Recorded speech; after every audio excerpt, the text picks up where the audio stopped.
welcome to Leading Entrepreneurs of the World. My name is Glenn Taransky. I'm a member of the advisory board here at One Business World, the host of Leading Entrepreneurs of the World. Leading Entrepreneurs of the World features entrepreneurs, founders, and business leaders presenting on cutting-edge topics and the latest in industry developments.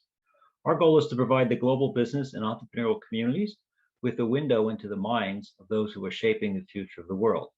Today, we're very happy to welcome leading global communications expert, strategist, and coach, Alicia Sedgwick. Alicia is a professional communications coach, corporate trainer, and professional MC based in the Principality of Monaco, with an extensive background in the entertainment and events industry. She teaches at the International University of Monaco, as well as offering private coaching to corporations, associations, international schools, and individuals. Alicia is also a trained mediator, specializing in conflict management. She's hosted 3 TEDx conferences, managed international press conferences for the London 2012 Olympics, and managed red carpets for the Larius World Sports Awards. She has managed talent relations for the BBC Chelsea Flower Show in London and in the green room at the World Music Awards. A professional blues singer, how about that, and a stage performer for over 25 years, Alicia has hosted her own internet TV show and radio show. She's a city-trained lawyer. She's co-founder and managing director of Absolutely Monaco, an events management company, and Monaco Media Incorporated. Alicia, we're very pleased to be with you again this morning. Thanks for joining us here. We look forward to your exciting conversation on how to be brilliant in Zoomland. If you would have asked me 20 months ago that we would have a name called Zoomland, I probably wouldn't have believed it. So let me hand it off to you, and I'll be back with you on the backside. Thank you. Thank you, Glenn, so much, and welcome to this session. Welcome to 24-karat magic. Because when you see a magician do their magic tricks, you think, how do they do it? Well, today I'm going to give you some tips and techniques so that when you communicate, people will say, how do you do it? The first thing that you need to know is that whenever you communicate and however you communicate, it's never about you. It's about your audience and how you want them to think, what you want them to feel or do as a result of your communication. So it's not about you. It's about your audience. So fabulous. The onus is off of you. If you get nervous, it's not about you. If you're shy, it's not about you. It's about your audience. If you think about it, when you watch somebody speaking or you listen to somebody speaking, if they're all huddled up and they're shaky and they're not really looking at you, you feel really uncomfortable and you think, oh gosh, what's wrong with them? Do they really want to be here? Because I don't want to be here. I don't want to witness this. It makes me feel embarrassed. It makes me feel uncomfortable. You don't want your audience to feel like that. You want your audience to feel really comfortable, relaxed, interested, and engaged. So you think about them and how they think, what they feel, and what you want them to do as a result of your communication. Now, maybe you do still get nervous and shaky, and it's perfectly understandable if you do. So to stop that shakiness, you know, when you pick up your notes and your hand is shaking or your legs are wobbling and you can feel your voice is a little bit trembly too, what I want you to do is to clench everything very, very tightly. Clench your hands, clench your arms, clench your stomach, clench your legs, clench your bottom, clench everything tight, tight, tight, and then release. And when you do that, everything calms down and it stops shaking and it stops you from shaking. So you clench everything tight, tight, tight, tight, tight, and then release. Now, I've just exaggerated that to show you how to do it, but actually you do it and nobody knows that you are doing it. which is terrific. All part of the magic, you see. We're getting into the magic already. And you are always in control of your communication, because remember, it's your communication. It's your conversation. I don't know what you are going to say. So I don't know if you have made a mistake. So you are always in control and in command. And you've stopped yourself from feeling shaky. And actually, you've stopped yourself from feeling particularly nervous because you know that it's not about you, it's about your audience. But maybe your mouth is dry. You know that feeling where your tongue sort of gets stuck to the top of your mouth, the top of your mouth, or your teeth, and it gets stuck, and you sort of feel, my mouth is so dry that I can't really get the words out.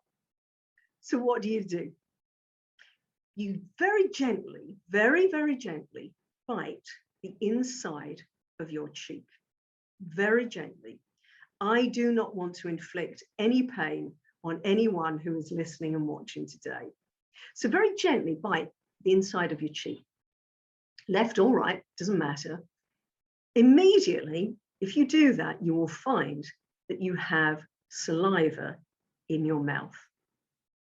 Now, you may not want to do that because you're a little bit afraid of actually drawing blood rather than saliva. And if that's the case, instead, what you could do is to run your tongue around the front of your teeth. Now, again, I've just exaggerated that to show you. But actually, if you do it very quickly, nobody is going to know that you're doing it. Just as when you bite the inside of your cheek, when you clench and release, nobody knows you're doing it, but it will give you saliva in your mouth. Clenching and releasing would have calmed you down and stopped you from shaking. Maybe though, instead of a dry mouth, you have the opposite, and you've got too much saliva in your mouth. And so what happens is that you're actually spitting at your audience or at the screen. So the way to stop that is actually to breathe. Now, breathing is very, very important in more ways than one. And it's very important because not only does it help you to actually have power when you're speaking, but it can also reduce that excessive moisture in your mouth. So you have to remember to breathe. And we forget to breathe when we are anxious and when we are nervous. So I have an exercise that I call the 7-11. And it's not a shop, it's a breathing exercise. So what you do is to breathe in for 7, 1, 2, 3, 4, 5, 6, 7, and you let it out for 11. 1, 2, 3, 4, 5, 6, 7, 8, 9, 10, 11. So you breathe in for 7, and then you let it out for 11. And if you do that a few times, particularly before you speak, before you know that you're going to speak, it will help you get into the rhythm of breathing. It will help stop that excessive saliva in your mouth, and it will help you to remember that you must breathe. And actually, it's also going to help calm you down when you are clenching and releasing too. The thing is that with your breathing, the breath doesn't come from your throat or your chest. What happens when you breathe from up here is this. And you can see what's happening. Everything is tightening. And you don't want any tightening because it's going to constrict your voice. It's going to tighten around the vocal cords, which will mean that everything will be a little bit strained and tight. And we need it to be very free-flowing. We need you to be relaxed and comfortable everywhere in your body. So your breathing actually comes from your stomach or your diaphragm. And what happens when you take the breath is that you inflate a balloon in your stomach. And then when you breathe out, you deflate that balloon. So it's not easy, but it's something that you need to practice and get into every day. So when you breathe, the breath is coming from the stomach and you have just inflated a balloon in your stomach. And so you take that breath, inflating the balloon for 7. 1, 2, 3, 4, 5, 6, 7. And then you deflate the balloon for 11. 1, 2, 3, 4, 5, 6, 7, 8, 9, 10, 11. Now, if you don't remember 7, 11, I think you will, but if you don't, instead, what you could do is to take 3 big breaths in and out. Remember, the breath in, inflating that balloon in your stomach. Out, deflate the balloon. In, inflate that balloon, breathing in through your nose, inflating the balloon in your stomach, and then out, deflating the balloon in the stomach. And then on the 3rd one, in. And as you breathe out, I want you to think of your happy place. I'm just thinking about my happy place. And as you can see, I'm happy. You can see that I'm happy. I'm actually thinking about my happy place, which is where I'm speaking to you from right now. It's in the south of France. And I am very, very blessed to be living right across from the sea. And I can look out my window now and see the sea, and there's palm trees, and it's beautiful. It's my happy place. I wonder where your happy place is. Well, I want you to think of that happy place when you breathe out on the 3rd breath. It will make you smile. It will make you relax. It will make you feel comfortable. And that's how you want to appear when you are on screen or when you are in person, when you are speaking, so that your audience feels involved, engaged, and comfortable with you. Now, I just said that your audience needs to feel engaged and involved. And another part of the magic, engaging your audience, is to actually look them in the eye. Now, when you are in person, the way that you do that, if you have a number of people that you are speaking to, is to snake around the room. So with your eyes, you're going to snake around the room so that everybody in that room feels that you are speaking to them.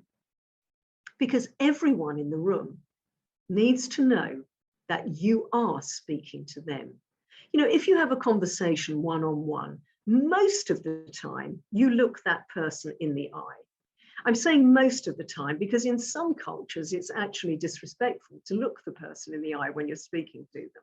But generally, for effectiveness, for engagement, for the other person to feel that you are interested in them, you look them in the eye. Because if you look over their shoulder, if you're not looking at them, they think, well, are you not interested in me?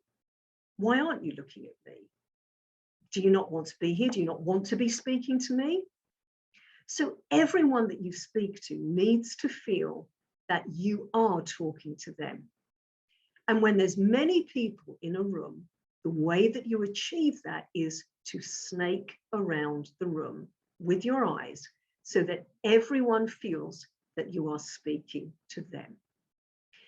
Again, if you don't remember snaking, instead, one sentence or one thought, one pair of eyes. One sentence, one thought, one pair of eyes. One sentence, one thought, one pair of eyes, and so on. Now, you might say to me, but Alicia, I am speaking to a room and the audience is in the dark. I'm at a podium on a stage, the light is on me, but my audience is in the dark. I can't see them. So what do I do? And if you say that to me, I would say, very, very good point. And it's true. But here's the thing. You would have gone to the room. You know where your audience is seated. You know how the room is configured. And so you know that there are people in front of you, there's people at the side of you, there's people behind those people at the back and maybe above. So you still snake around that room or think one thought, one sentence, one pair of eyes, and so on. Because it doesn't matter if somebody isn't seated in row 32, if somebody isn't in seat number 45. The effect and the magic is that you will seem as if you are speaking to everyone in the room and they are all involved with what you are saying. Now, when you are on screen, when you are on camera, the way that you achieve this engagement is to look at the camera, not at the screen. I'm looking at the screen now. You've lost me. Now I'm coming back to the camera. You need to look at the camera and not the screen. And that camera needs to be at eye level or slightly above, so that you are engaging, engaging, engaging. Now, your notes can either be behind the camera, or if they're on the screen, have them on the screen pretty high up on the screen, and so that they are to the left or to the right, however you view your screen best. And you can glance at it then, glance at your notes, come back to the camera, glance at your notes, come back to the camera, glancing at the notes for a second, but coming back to that camera really quickly and fast as soon as you can, so that you continue to engage, engage, engage. So the camera is at eye level or slightly above. And you continue to keep engaging by looking at that camera, not at the screen. Even when you're FaceTiming, even when you're WhatsApp videoing, even of course, when you're on Zoom or Google Meets or any of the numerous platforms that we are now using constantly, look at the screen, not look at the camera, not at the screen. Do as I do, not as I say.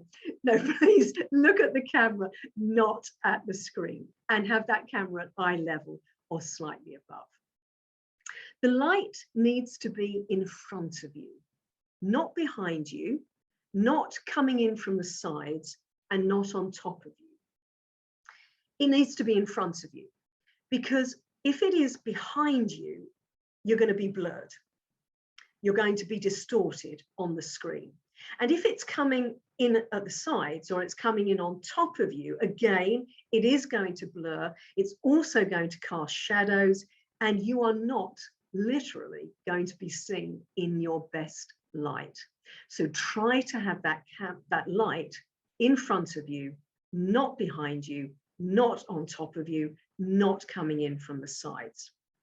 And you need to be centrally framed on the screen. You need to be in the middle of the screen.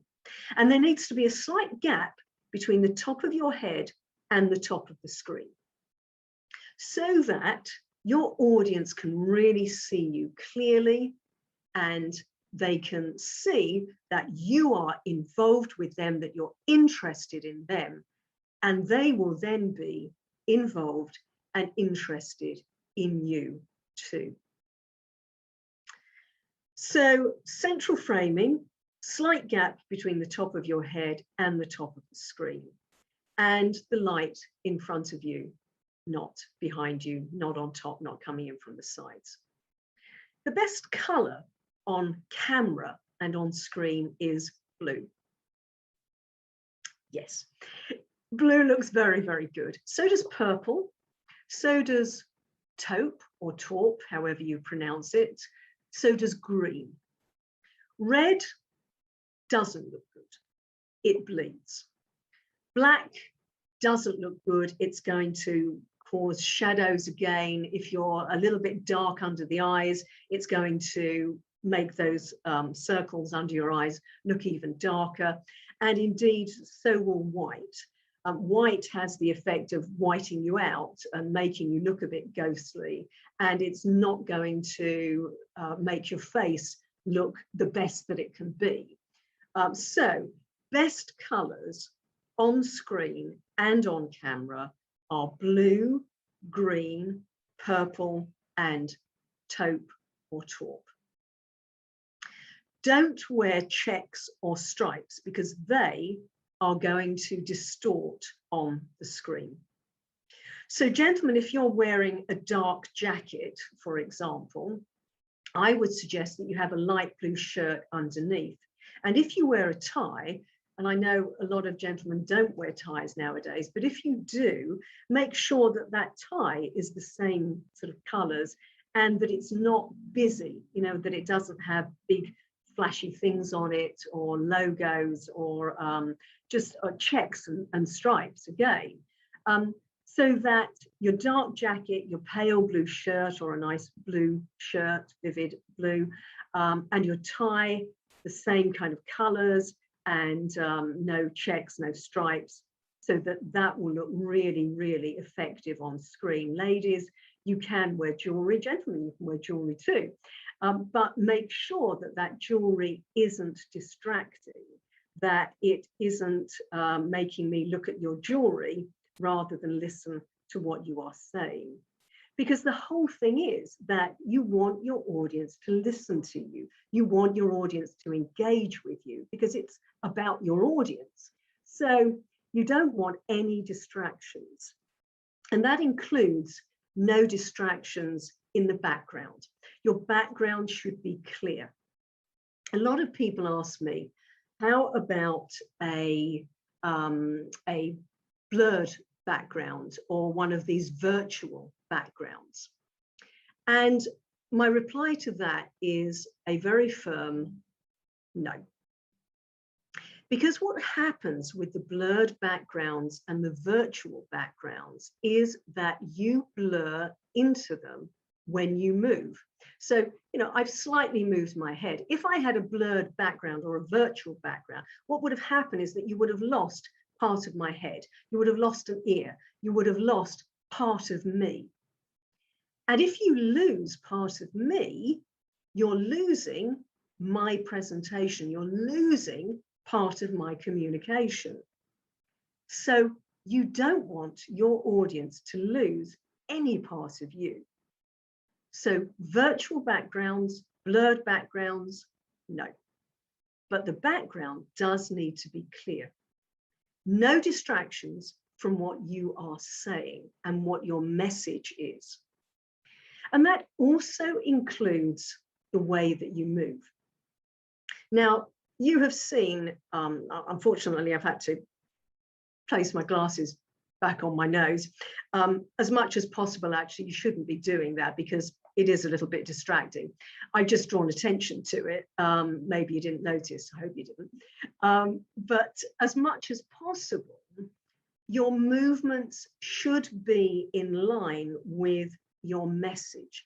So if you're going to use your hands, and it is okay for you to use your hands, for you to show your hands, but not all of the time, and not like this, and not punching at the camera, not pointing at the camera, not having your hands right up against that camera, because what's happened now is that you are following my hands and you're not listening to me anymore. So any movement that I make has to be in line with my message. So maybe I can use my hands for emphasis.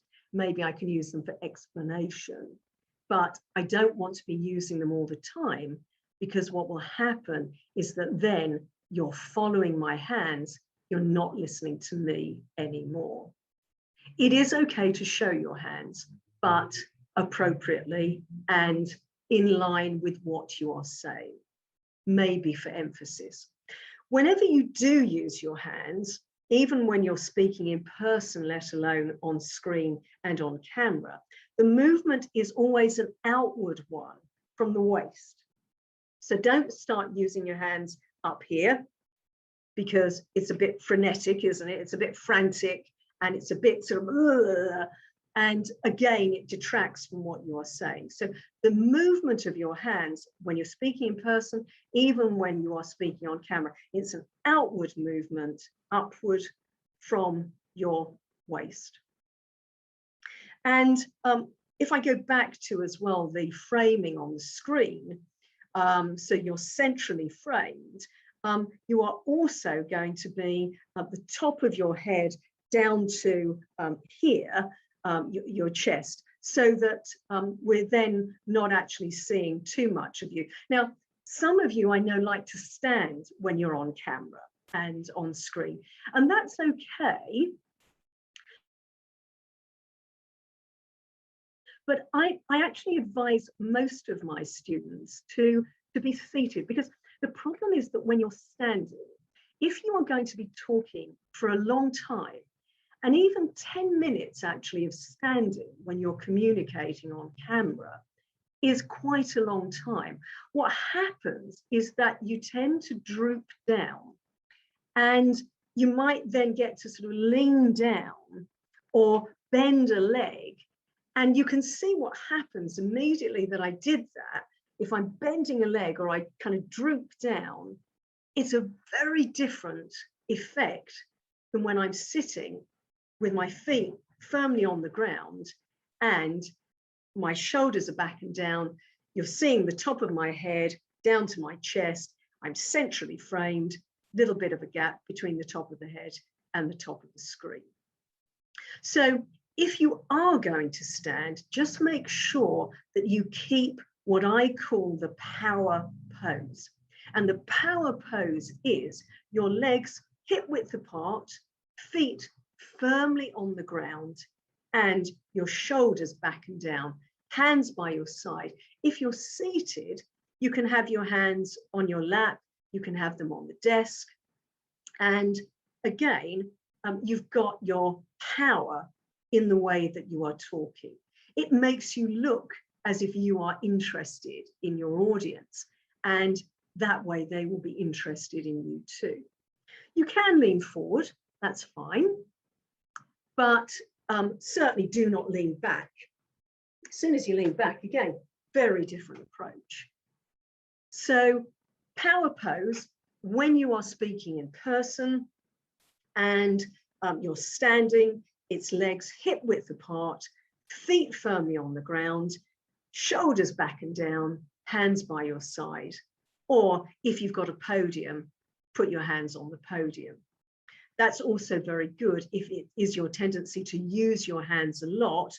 Put them on the podium. When you're seated, have them on your lap, have them on the table or the desk, because that way you're not tempted to actually start using them. I have a lot of Italian students. They, of course, speak with their hands. I've learned a whole new language from my Italian students just by using my hands. But the problem is that when you're speaking, particularly on camera, and even when you're speaking in person, you can't do that because it's a distraction and it loses the effect of what you are saying. And all of the time, it is to be effective and get your message across. So I spoke to you about the background, that needs to be clear. I've spoken to you about not having distracting mannerisms like using your hands too much, maybe sort of touching your glasses, touching your head, touching your neck, that sort of thing. Also, a distraction is if you sit in a high-backed chair. High-backed chairs, when you are on camera, are not a good idea. You look as if you are sitting on the Starship Enterprise or you are part of another science fiction movie or series. Now that's okay if you are on the Starship Enterprise and you are part of a science fiction movie or series. It's not okay when you are communicating on camera and online, because it makes you look as if you're in that science fiction movie. Also, high back chairs tend to be on wheels. And so what happens is that you move in them. With the best will in the world, you're going to move in that chair. And they also, not only do they move on wheels, but they also swing or they rock. And so you tend to rock or you swing in the chair. And immediately, you know, you can see even from that movement, rolling on the chair, it's distracting. It's taking away from what you are saying. And it's taking you away from me as the audience and your message and how you want me to think, how you want me to feel, and what you want me to do as a result of your communication. Every communication is a conversation. Okay, it's a little bit one-sided, but it is still a conversation. And what that means is that I don't know what you are going to say. So I don't know if you have made a mistake unless you say, oops, sorry, didn't mean to say that. Oops, sorry, I've made a mistake. Oh, sorry, excuse me. I wouldn't know that you've made a mistake until you highlight it by saying sorry or oops or something like that. Every communication that you make is your communication. It's your conversation. You are in control and in command. Now, when you're on camera, it has the effect of dulling you down. So you need to be enthusiastic and upbeat. You need to bring energy to the conversation. So before you come on camera, it would be great if you give yourself a little bit of a pep up. You know, maybe you can do some affirmations, you know, I am great, I am fabulous, I can do this. Or maybe you listen to some music and you dance around the room so that when you come on screen and you come on camera, you are upbeat, you're enthusiastic, and you're coming to this conversation with energy. And you need to keep up that energy and that enthusiasm all the way through your communication, through your conversation. And you need to smile appropriately. You need to look at that camera as if you are talking to someone that you are very warmly disposed towards. Because when you do that, you are going to make your audience immediately feel very warm and very warmly disposed towards you too.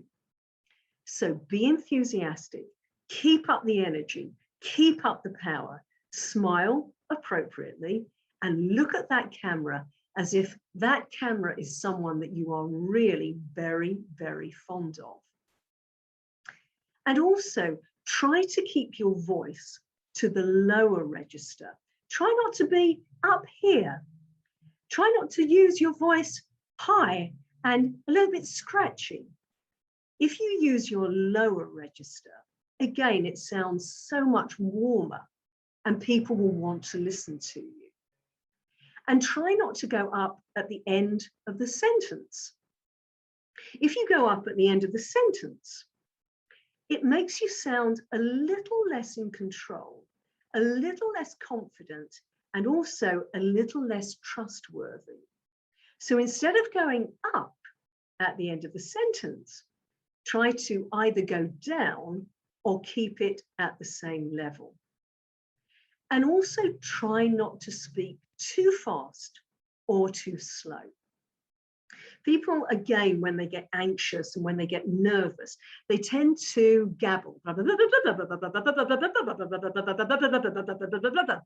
because you want to get to the end of the conversation or the communication, or otherwise you speak too slow because you're thinking about what it is that you want to say. So try to keep the pace to this. Imagine an imaginary menagerie manager managing an imaginary menagerie. And you say that 3 times. Let me say it for you again. Imagine an imaginary menagerie manager managing an imaginary menagerie. And that's the pace that you should be speaking every time you speak, whether it's on camera or in person. Now, the thing is that you may still feel nervous. You may still feel shy. I hope that you don't after this presentation and my communication with you and conversation. If you do, instead of thinking, I feel nervous, I feel apprehensive, I want you to feel excited. I want you to feel that every time you communicate, it is an opportunity. It's an opportunity for you to share wonderful you. And believe me, that is 24 karat magic. So Glenn, have you got any questions for me after that? Well, I as I was listening, I was minusing points off my score for my virtual background. The fact that I'm wearing black today. I haven't waved my hands yet in front of the camera, so I'm clenching onto my wrist now, not to get any more points deducted. But no, I love you, Glenn. I really do love you, and and I know that next time that I see you, you're going to be wearing a lovely blue shirt. And I'm hoping Brooks Brothers has the sale this week, because I got to go to the store and get a whole bunch of blue shirts. I've had to totally change my wardrobe too, so I feel you. No, these were great. It's public speaking, and whether it's live or live via Zoom, like we've been doing here for the last 20 months, hard to believe, right? Yes. It's so important, because you still need to connect with people, whether it's virtually or whether it's in person, right? Yes. You want that, and I like what you said about snaking around the room. I went to the high school seminary, so one of the things, as you think about whether or not you want to become like a member of the clergy, it's they teach you how to do sermons, right? Oh. And you can always tell some of the now clergy who took it a little bit too to heart, and they all of a sudden they just like raising their head up, and it's like, no, that's all well and good if you're in the back, but you have to. And I watch some of like the local clergy sometimes, and they do that snake around, and they actually, when you got the congregation in the round, they kind of do they move their body as well, which I'm always impressed by that, Yes. as it goes. Yes, I think that it's possible to do that, and yes, okay, yes, you can move your body, but a lot of my students say to me, well, Alicia, you've spoken to us about the power pose and keeping it still and keeping it strong, and they say, but I like to move, and I say, okay, I respect and appreciate that you like to move. But let's go back to my original point at the start of the presentation and my communication. And that was that your communication is never about you, it's about your audience. And so if you are moving, what's the effect for your audience? Now you've just said, Glenn, that some of the clergy, that they're moving, they're snaking around, and they're also moving their body at the same time, so that it is embracing the audience and it is getting them involved and engaged. But sometimes if you're pacing up and down or you're moving around, it has the adverse effect, because it then becomes a distraction. And I'm following your movement and I'm thinking, well, why are they pacing up and down? What's that got to do with the message that they're speaking about? So movement is very important in terms of what's the effect on your audience.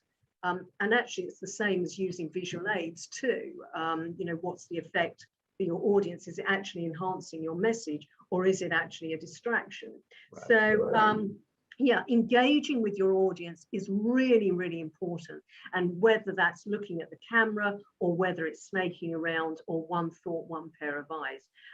I believe that your ex-President Obama, terrific orator, as we know, actually, I've heard that he's spoken at COP26 this week, and he actually spoke for an hour without any notes and was highly engaging.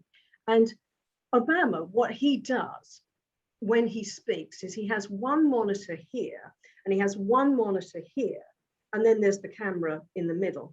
And he actually pans from the monitor here and he goes across and he goes across to the other monitor and then he comes back. And the effect is that he's snaking around the room, but he's also engaging with the camera too. So very, very clever. He's learnt one of my techniques and he's producing 24 karat magic. Yeah. I've done a bunch of speaking and presentations in over the course of my career. I haven't had monitors. You know, I've had notes and things like that. I liked what you said about the podium. I don't mind using a podium, and sometimes, as you said, for your hands, it's kind of helpful.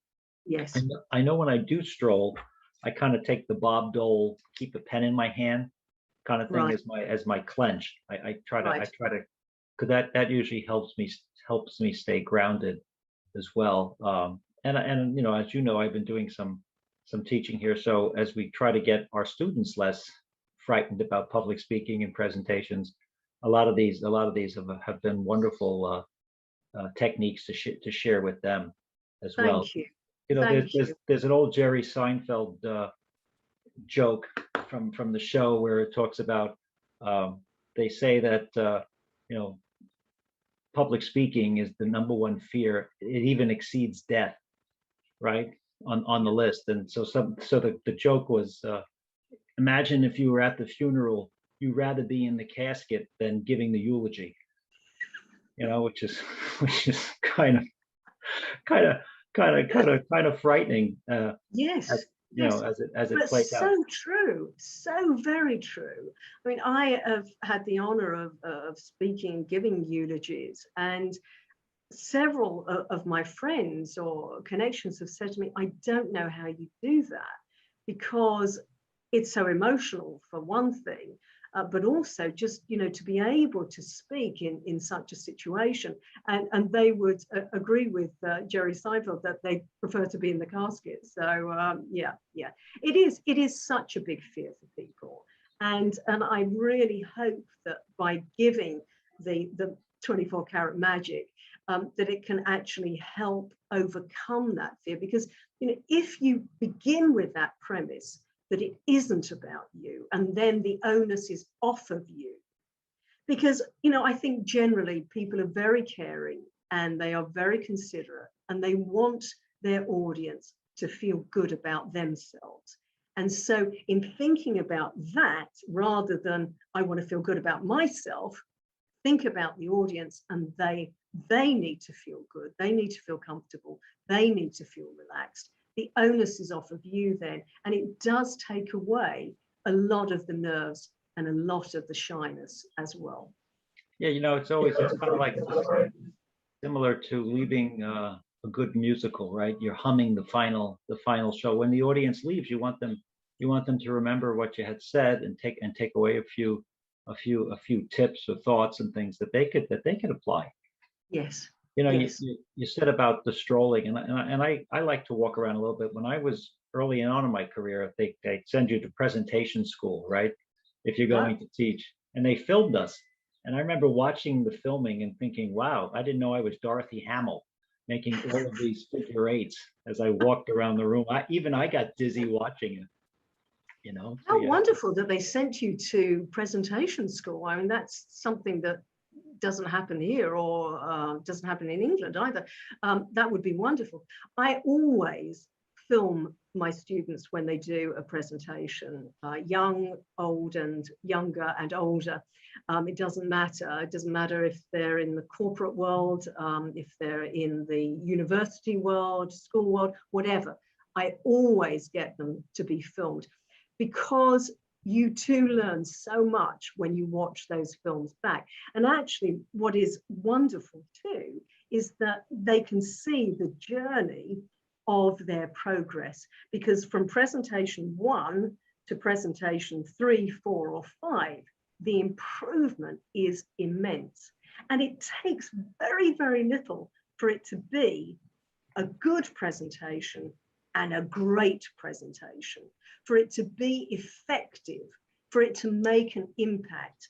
And when you watch yourself back and you can actually see what you are doing, yeah, you learn very, very fast. No, all great tips. All great tips. The breathing is important, as you mentioned. The 7-11 is a great technique. And I liked what you said about the moving on the inside of your lips and teeth. It's also because it's easy to get kind of dry mouth and start to have a kind of a little bit of a panic attack as you go through it. You hope not. Yes. Yes. And the wonderful thing about all of those magic tricks is that nobody knows that you're doing them. And so it's really helpful for you, but nobody knows that that's how you're feeling, so that you're still coming across as magic. You're still coming across as engaging and involved and interested, but you're just doing those little things which are actually helping you along the way, so that you can keep up the power and keep up that energy too, which you need to do, particularly when you're on camera. No, and you know what you said was interesting too about the giving yourself a little bit of a confidence shot before you get out there, right?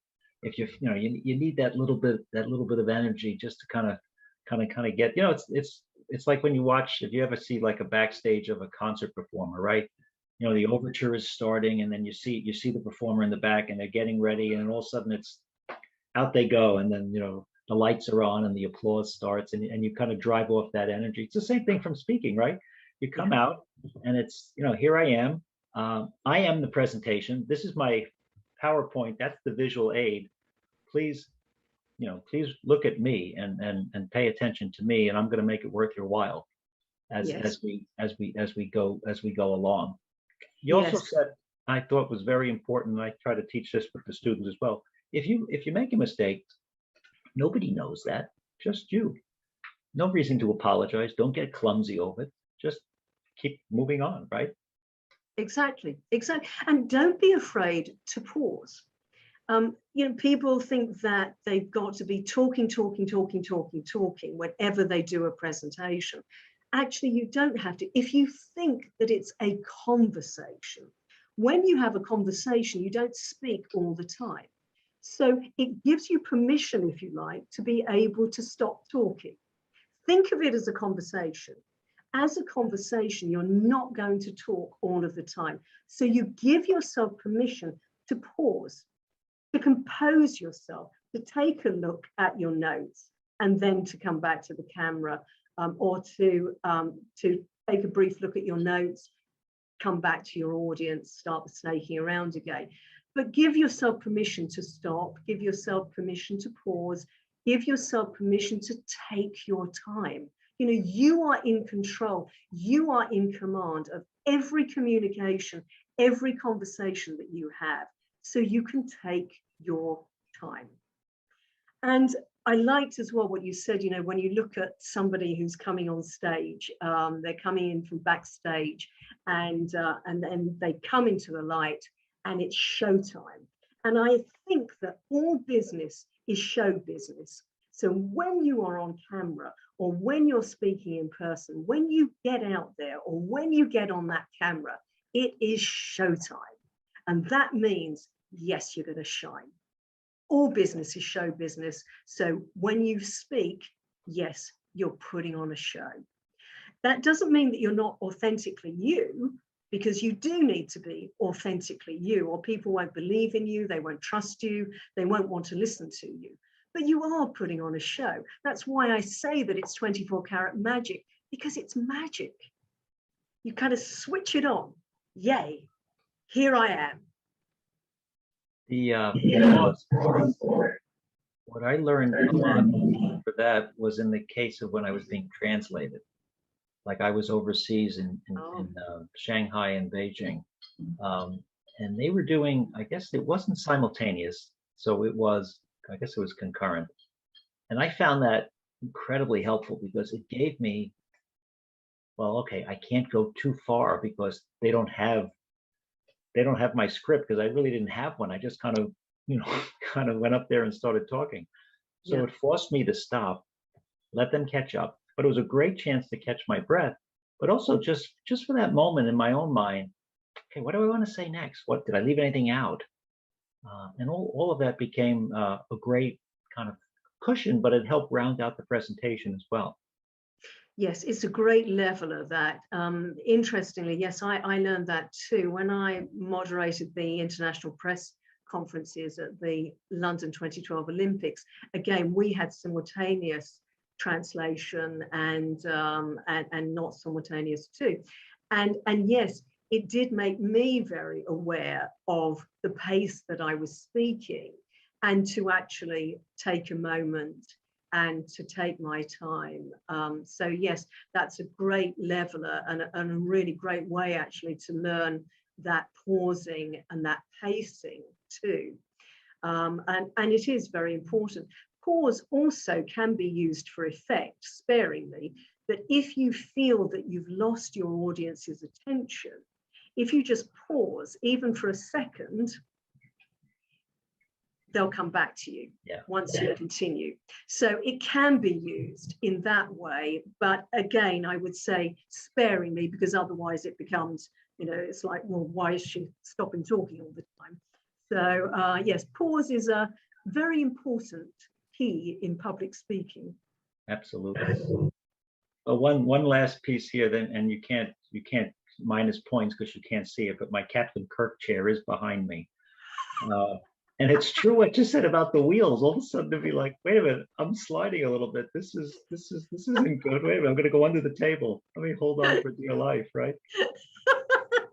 So now I have this vision of you, Glenn, that you're moving around, sliding around the room, and you're blurring into the background even when you're doing it. And you gotta be careful. Well, they don't call it high-speed internet for no reason, right? I'm just so happy that I've had the opportunity to speak with you today and our listeners and viewers. And that you have given the minus points for everyone to learn from so positively. So you see, you are an example for everyone. One last question, because I can't possibly write it down fast enough. Can you do the Imagine Menagerie one more time? Sure. Yes, absolutely. Absolutely. I'll say it even slower so that if anybody who is watching or listening wants to write it down. It is imagine an imaginary menagerie manager managing an imaginary menagerie. Now, people say to me, what on earth does that mean? It doesn't mean anything. It's just that it gets you into the pace that you should be speaking. So it's imagine, comma, an imaginary, comma, menagerie, comma, manager, comma, managing, comma, an imaginary, comma, menagerie. And that comma is there to make you breathe and to make you pause. And you say that exercise 3 times. Say it 3 times every day. Say it 3 times before you're going to give a presentation, and it will get you into the pace that you should be speaking every time you communicate. And actually, it's good even in your everyday life if you are speaking at that pace, because otherwise it's going to be too fast or too slow. And do try to make as well your communication expressive. You know, when I spoke about energy, it's also giving vocal variety. Use your voice. You know, we have beautiful voices. We've got the gift of a voice. Use it. Use it. Use it quietly. Use it loudly. Use it for emphasis. Use it sometimes a bit quicker and then slow it down. Use your voice with expressiveness, because that will also enhance your presentation and your conversation and your communication. And it will really help with that magic that you are going to produce every time you communicate. Well, thank you for repeating. The comma is our friend. We have to remember that. Yes. Listen, Alicia, thank you so much. 24 karat gold is an understatement. Fantastic presentation, wonderful tips and techniques for our audience. I learned a lot, as I always do, on all of these leading entrepreneurs of the world broadcasts we do, and you're such a delight. Thank you for being with us today. Look forward to seeing you soon next time, okay? Thank you so much, Glenn. Thank you, leading entrepreneurs of the world. It has been a pleasure. Thank you. Best of luck. Thank you. Take good care.